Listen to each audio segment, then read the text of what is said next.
नमस्कार, दिल्ली न्यूज में आपका बहुत बहुत स्वागत है। चलिए देखते हैं आज की 10 फटाफट बड़ी खबरों को।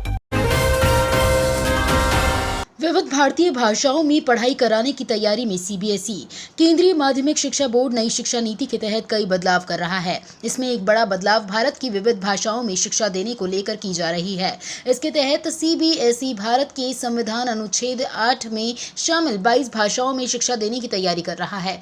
इसके लिए सीबीएसई ने अपने स्कूलों से राय मांगी है। सीबीएसई को स्कूलों को भेजे गए पत्र में कहा गया है कि बहुभाषी शिक्षा को बढ़ावा देना है ताकि शिक्षा का विकास हर स्तर पर पहुंच सके। इसे स्कूलों में कैसे लागू किया जा सकता है और इसमें क्या चुनौतियां आएंगी, इस पर स्कूलों को सुझाव देने हैं।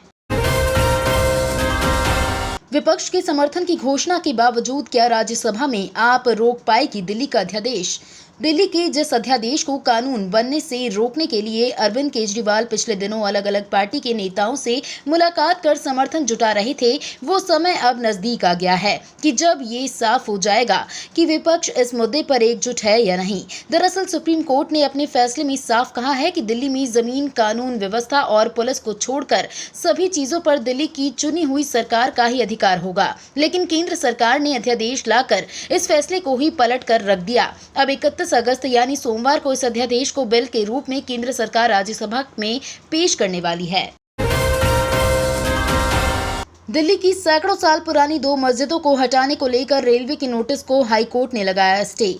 दिल्ली हाईकोर्ट ने बंगाली मार्केट मस्जिद और तकिया बब्बर शाह मस्जिद को रेलवे की तरफ से दिए गए नोटिस पर स्टे लगाया है। इतना ही नहीं, कोर्ट ने रेलवे से इन 2 मस्जिदों पर नोटिस लगाने को लेकर जवाब भी मांगा है। दिल्ली हाई कोर्ट इस मामले पर अगली सुनवाई 6 अगस्त को करेगी। बता दें कि इन 2 मस्जिदों को सरकारी जमीन पर अतिक्रमण बताते हुए रेलवे ने हटाने का नोटिस दिया था, जिसके बाद दिल्ली वक्फ बोर्ड रेलवे के इस नोटिस के खिलाफ दिल्ली हाई कोर्ट गया था।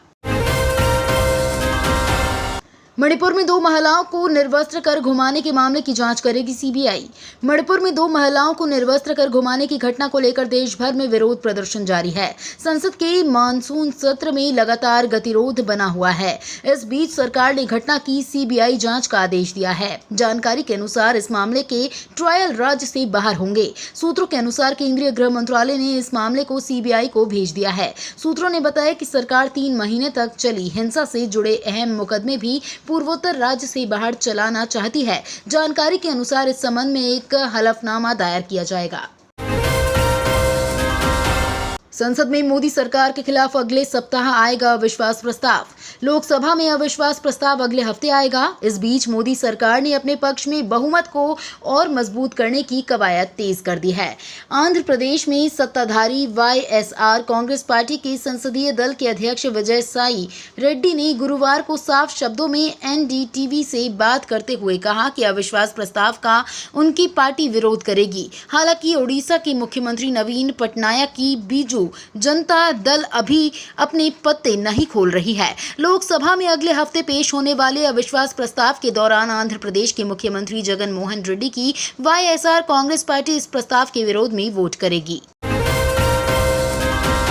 ज्ञानवापी के एएसआई सर्वे पर इलाहाबाद हाईकोर्ट 3 अगस्त को सुनाएगा फैसला।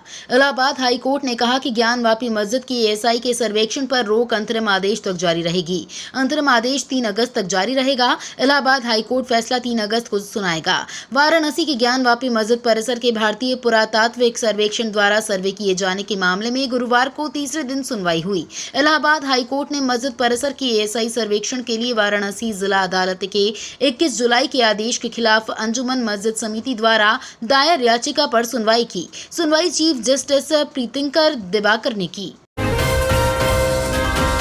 दिल्ली विश्वविद्यालय के ग्रेजुएट विषयों में सीटों से 3 गुना अधिक आवेदन। दिल्ली विश्वविद्यालय के स्नातक विषयों में सीटों से 3 गुना अधिक आवेदन आए हैं। कुल 71,000 सीटें हैं। अब आवेदन प्रक्रिया समाप्त हो गई है। अभ्यर्थियों ने बुधवार तक आवेदन किया। डीयू के अनुसार कॉमन सीट एलोकेशन सिस्टम 23 के तहत 2,45,235 विद्यार्थियों ने आवेदन किया। वैसे नामांकन करने वालों की संख्या 3,04,699 है। प्राथमिकताएं भरने वाले 2,05,51 विद्यार्थी हैं। इसमें आवेदन करने वाले 80% से अधिक छात्र छात्राएं सीबीएसई बोर्ड के हैं। सीबीएसई बोर्ड से 1,98,490 विद्यार्थियों ने आवेदन किया है। कहीं आपके पास भी तो नहीं है स्टार चिन्ह वाला नोट? इन दिनों सोशल मीडिया पर 500 रुपए के नोट की तस्वीर वायरल हो रही है। दावा किया जा रहा है कि न्यूमेरिक वाले स्थान पर स्टार चिन्ह वाला नोट फर्जी है। कई पोर्टल्स की फर्जी स्क्रीनशॉट बनाकर ये अफवाह फैलाई जा रही है। पीआईबी ने वायरल दावे को फर्जी करार दिया है।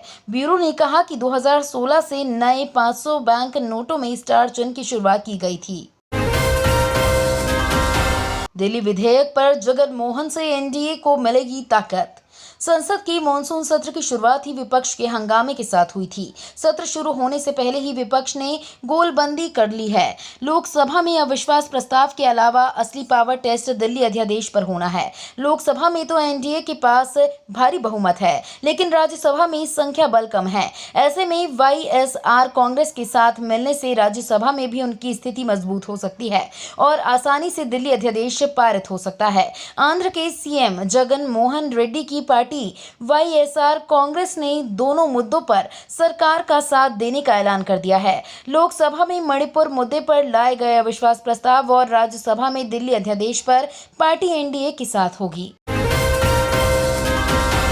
दिल्ली में तेजी से फैल रहा आई फ्लू से एम्स ने बचाव के लिए जारी किया दिशा निर्देश।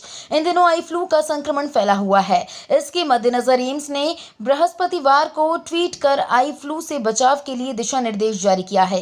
एम्स के आरपी सेंटर के कम्युनिटी नेत्र विज्ञान विभाग द्वारा तैयार इस दिशा निर्देश में कहा गया है कि गर्मी के मौसम के अंत और मानसून की शुरुआत में ये बीमारी फैलती है। इस मौसम में मक्खियों की अधिकता के कारण ये संक्रमण होता है, इसलिए वातावरण को साफ रखना जरूरी है। साथ ही इन दिनों स्विमिंग पूल में जाने से परहेज करना चाहिए। स्विमिंग पूल में स्नान करना भी आई फ्लू का कारण बन सकता है।